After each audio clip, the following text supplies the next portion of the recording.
From the Alvin and Rosalie Sarachek studio, PBS Kansas presents Hatteberg's People. Time moves forward, but the echoes of truly extraordinary lives never fade away.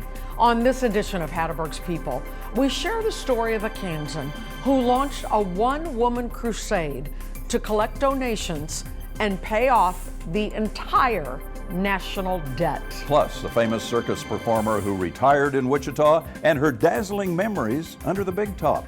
Then, we travel back to 1979 and western Kansas to kick up some dust with one of America's top mule breeders. We're also going to spin along with a local yo-yo craze and share the unbreakable dedication of a World War II tank commander who never stopped fighting for his brothers in arms.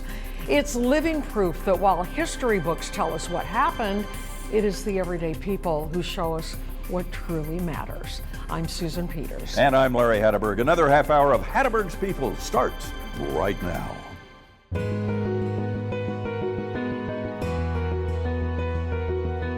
These stories are like old friends. Their lives radiate from the screen like prophets of the past.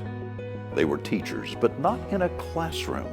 Instead, they taught about life to those around them who cared to listen, and I was their student.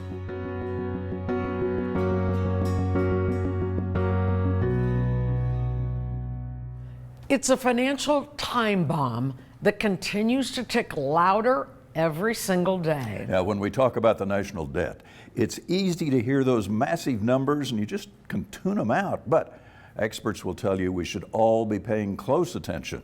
A rising national debt can eventually lead to higher interest rates, ballooning inflation, and a crushing financial burden on our children and grandchildren. So, guess what? Way back in 1985, Janine Grubbs of Topeka was sounding the alarm way back then.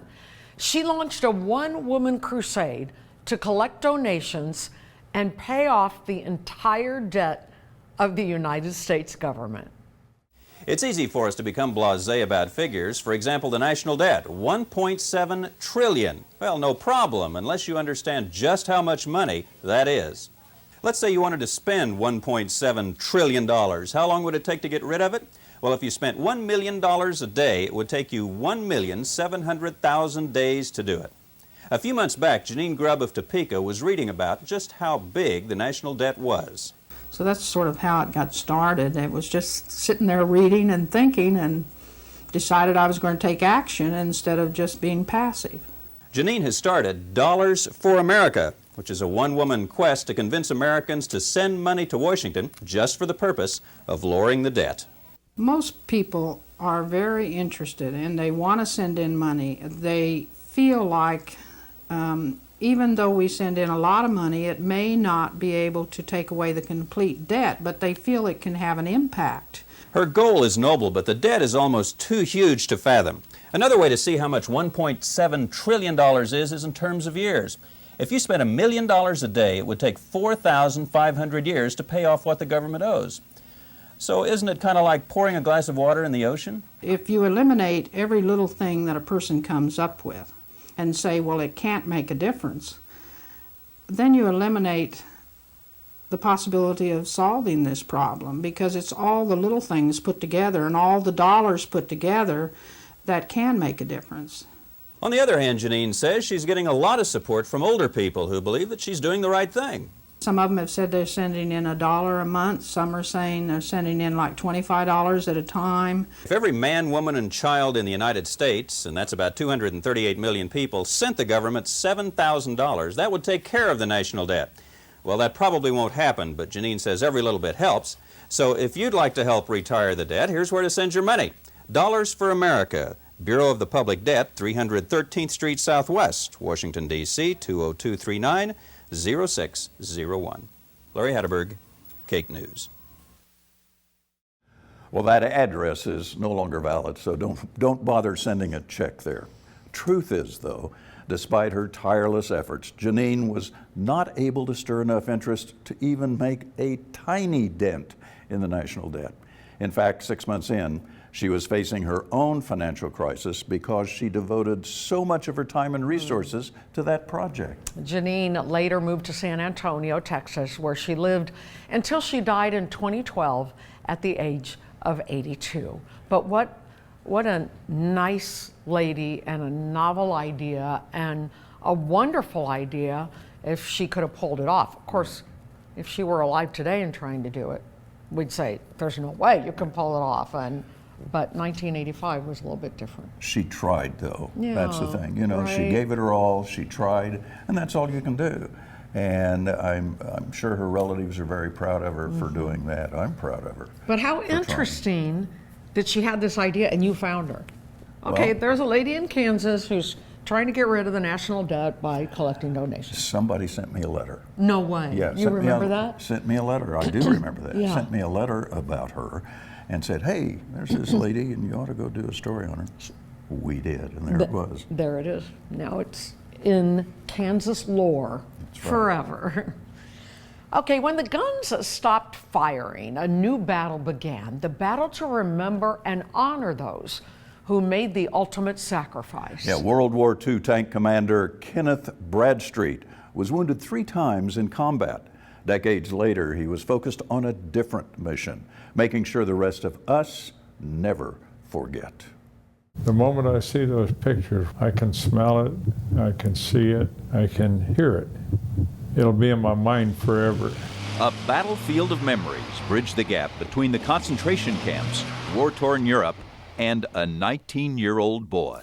My mother gave me this flag, and she said, keep this flag with you, no matter where you go, because as long as you have that flag with you, you are free. The boy has aged. The memories haven't. See, this book here is all photographs. I see the pictures of brave men. With the 12th Armored Division, Bradstreet was all over Europe. Today, he is the unit's battle-decorated historian. It's my pay for those years. I wouldn't want to do it again, but if the need came, I would. But his personal mission isn't over.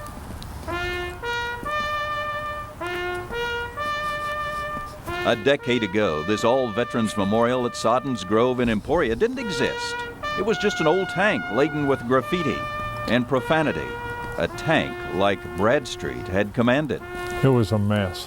There was obscene graffiti on every part of it. It hurt real bad. When I touch this old hunk iron, it makes me have a memory of some of those guys that I left behind over on the battlefield. Bradstreet decided to make a difference. He formed committees, sought support, both monetary and participatory. And in 1991, the All Veterans Memorial was dedicated. God gave me all these years extra, so I've got to do something with it. Today, Bradstreet is creating living memorials, new memorials in the minds of those who he hopes will never see what he I saw. love my country and I love my flag, and I hope that all of you do too. But the thing that I remember most are the people that served with me.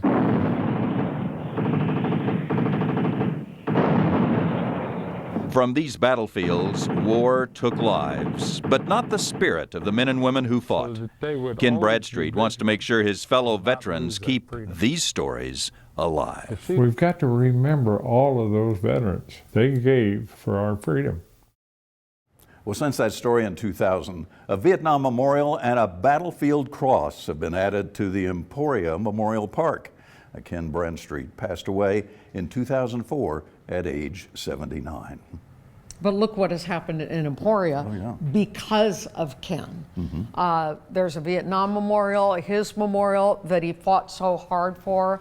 And I just want to tell Ken up there, your goal of having us remember has been accomplished. We're remembering you too, and we thank you for what you did. Need more people to change history by making us remember. Absolutely. Well, it's a long way from the center ring of a circus to a quiet Wichita living room. Well, for decades, Betty Leonard was one of the most famous circus stars in America. Yeah, but when her performing days came to an end, she settled into a peaceful retirement. Sharing a home with her cats and her keepsakes, Betty reflected fondly on a dazzling career under the big top. Tinkerbell. Midnight. Come on. Every afternoon, 80-year-old Betty Leonard feeds her cats. Then, as the days grow warmer and longer, Betty settles down on the old porch swing, watching the cats and remembering her past.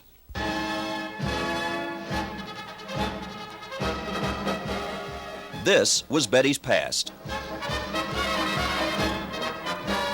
In 1917, Betty joined the circus. She was all of 14.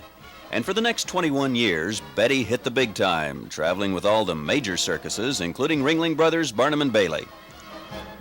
She performed flying acts, animal acts, and worked the trapeze.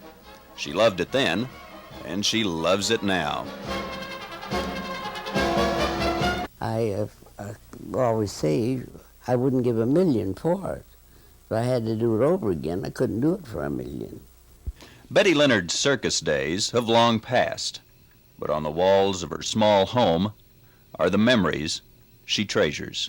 I don't have anybody. I never had any children. I never had a brother nor sister, and I have no people left, but I've got a world of friends, and I value every one of them.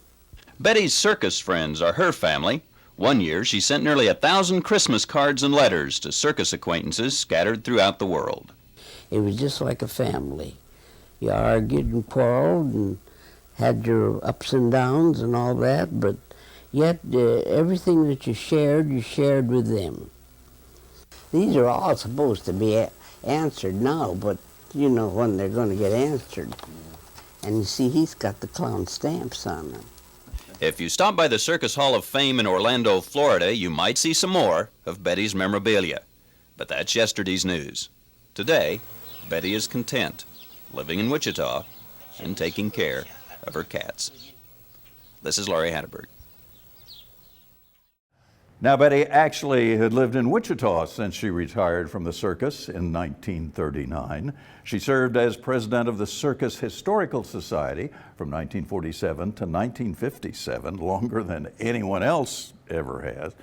And she was inducted into the International Circus Hall of Fame. That was back in 1987. So, okay, all that circus stuff, the National Circus Society and the International Circus Hall of Fame.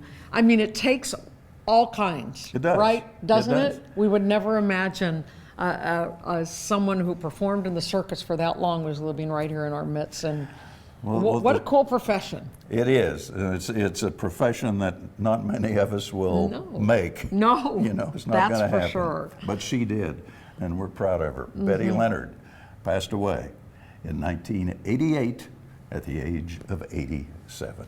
I love those old pieces, Larry. You know, they're fun. I love them. Fun. People are great. Okay, we turn now to a unique piece of Western Kansas history, all the way from 1979, featuring a man who championed an often overlooked animal. Yeah, operating just outside of Dodge City, Will Grumbine built a reputation as one of the top mule breeders right here in America. I had one party, a lady calling. I had a mule. She's going to try to raise something and breed. I said, well, you'll never raise anything. Just forget it. A mule not only has trouble explaining its heredity, but its public image could also use a polishing. And songwriters haven't helped matters much. A mule is an animal with long, funny ears. He kicks up at anything he hears. His back is brawny, but his brain is weak. He's just plain stupid with a stubborn streak. And by the way, if you hate to go to school, you may grow up to be a mule. Just how a man treats them. If you treat them mean, then they'll be mean too. Well, you might be nice to them, and they'll be just nice like these mules are. Come up. If you hit them over the head, it makes them mean. They won't like you. See how these mules come up? They want to be petted. They're nice. You just treat them right, and they'll be your best friend. Now, being a mule's not all fun because someone's always wanting to know how old you are. It's 3 coming 4. He's starting to set in for 4-year-old, that mule. It's 3, just 3 years old, coming 4-year-old. These mules are sold all over the world. Some of Grumbine's prized buyers are underdeveloped nations. I sold a bunch of jacks that went to Costa Rica so they could raise mules out of quarter horses. They'd just last better and do better than horses because they can stand the heat and they can stand the mountains, and they're just way better. They're sure-footed and everything. So this ranch has got 30,000 cattle on it, and they went to all mules. They tried horses and couldn't make it.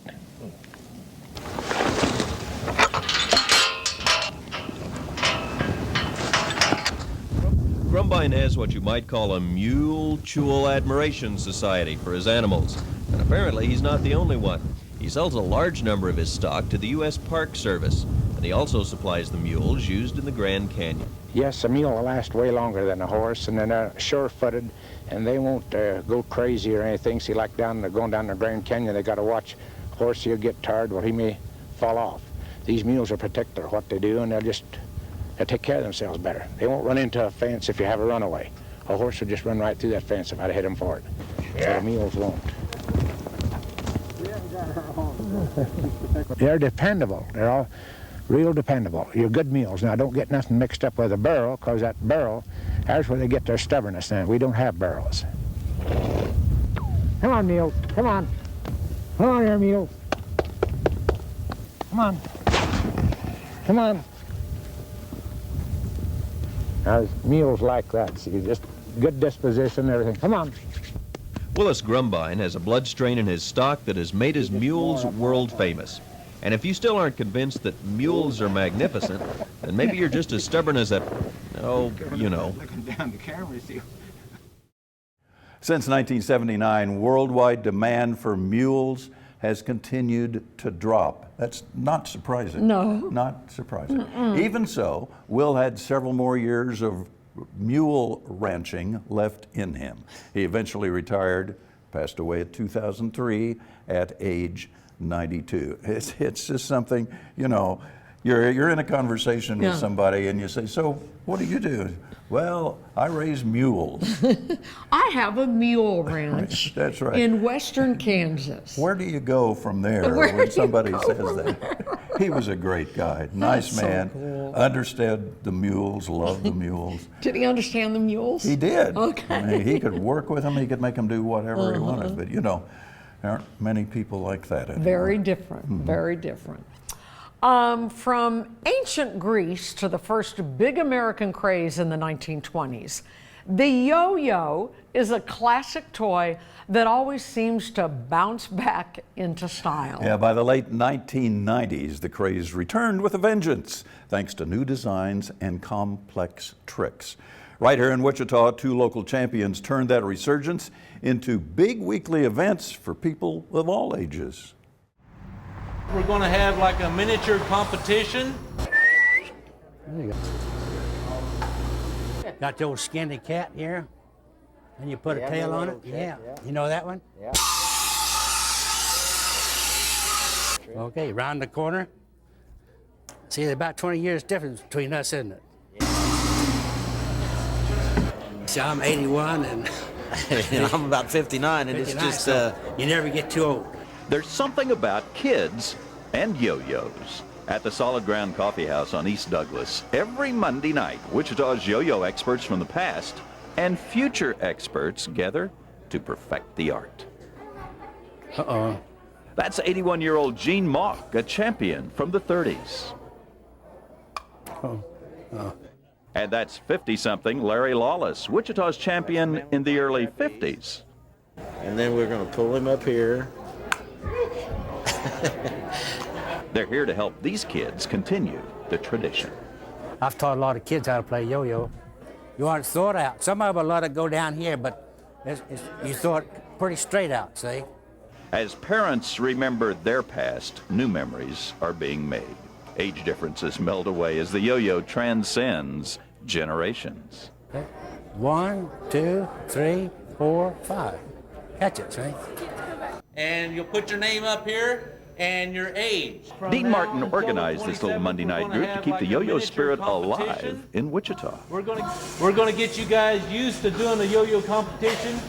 This night, 2 groups are formed and the competition begins. That's it. Take your time. Around the world.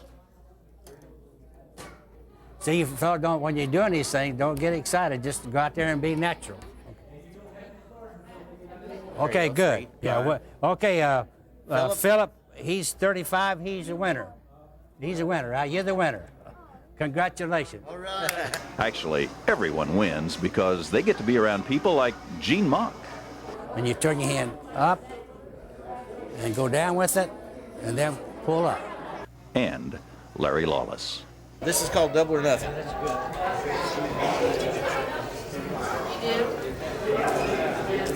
That was it.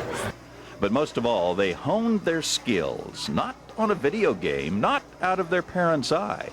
Instead, with a simple piece of wood and a string. Old technology with new faces. And when the evening's over for the young, the old keep young by hanging out and hanging on to the yo-yo. Well, unfortunately, that local yo-yo craze led by Gene and Larry has come and gone. Gene passed away in 2005, Larry in 2010. You know, those crazes, they do come and go, but there are a lot of people when they get involved in that stuff, particularly the yo-yos. And you have to become a master yo-yo player because they'll do complex tricks. And it's fun to watch them. I remember that craze in the late 90s. I mean, it was all the craze, and those two brought it to life here in Kansas, and now we bring it to life on the small screen. For history. And it lives on. It does. Well, all right, now to a true Hatteberg's classic that's worth showing again. It takes us back to the late 1970s when we were all wearing polyester and doing the hustle. You were probably doing the hustle. My bell bottoms were way too tight to boogie, but I still wanted to get in on the madness. So in 1977, I headed to the local disco to meet up with Wichita's very own dancing queen. By day, 20-year-old Carla Brown of Derby works as a secretary at a small manufacturing company. Her duties appear routine. But like others in their late teens and early 20s, there are two sides to Carla Brown. She's one of the growing number of young people that enjoys disco dancing. What is disco dancing, you say? Well, if you could read Carla's mind, you'd see flashing lights, hear loud music, and watch the nimble feet of her partner, Paul Donahue. Because 5 nights a week, Carla goes dancing at the disco. Welcome to Pogo's. It's Guys Night, Wednesday night. We have a stag party going on in here tonight.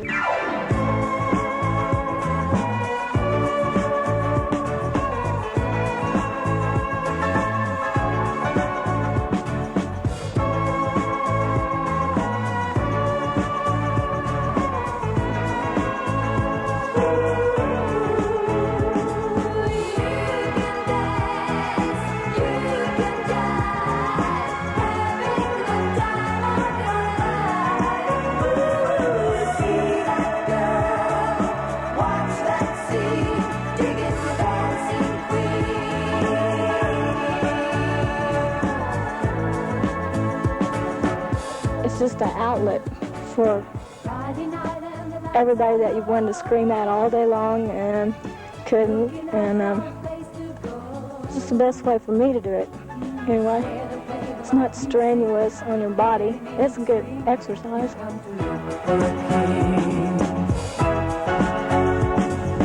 Anybody could be that guy. Not as young and the music's. I'm a lot less shy on a dance floor, though, than I am out walking on the street. I will speak to people on a dance floor before I'll speak to them on the street. It's just easier to dance when everybody's moving, and, you know, it just seems like everybody's one when you're dancing.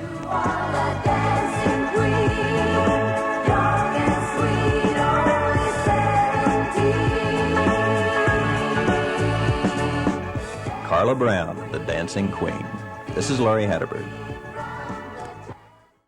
Okay, that is one of my favorite Hatteberg's people. We've had it on this show before, but like you say, it's worth revisiting because sometimes when I go to the grocery store, they go, remember that that disco Hatteberg's people. I loved it. People remember that because it's so much a part of history. And it's so crazy and wonderful and wild. And wasn't disco kind of dumb? Well, it was a little strange back then, Yeah. but you know, when you're young, that doesn't matter at all. Carla could dance, and still does, like crazy. And she was so wonderful, and she's still cutting a rug out there, as they say. Yeah. She works now as an instructor at the Derby Rec Center, teaching everything from country western to ballroom dancing. Oh, though so cool. There's not much demand for disco dancing anymore. I had so much fun shooting that. She was great to work with.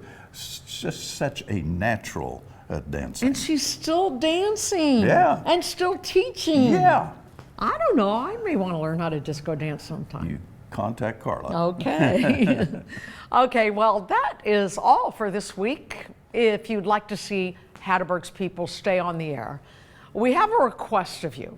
Please consider a $100 donation to specifically help fund the production and broadcast of this show. Now, Susan and I volunteer our time here, but making television is expensive, and federal funding has been eliminated. As a thank you for your contribution, your name will appear at the beginning and end of the show each week as a valued supporter. We thank you so much for watching. I'm Susan Peters. And I'm Larry Hatteberg. We will see you next time.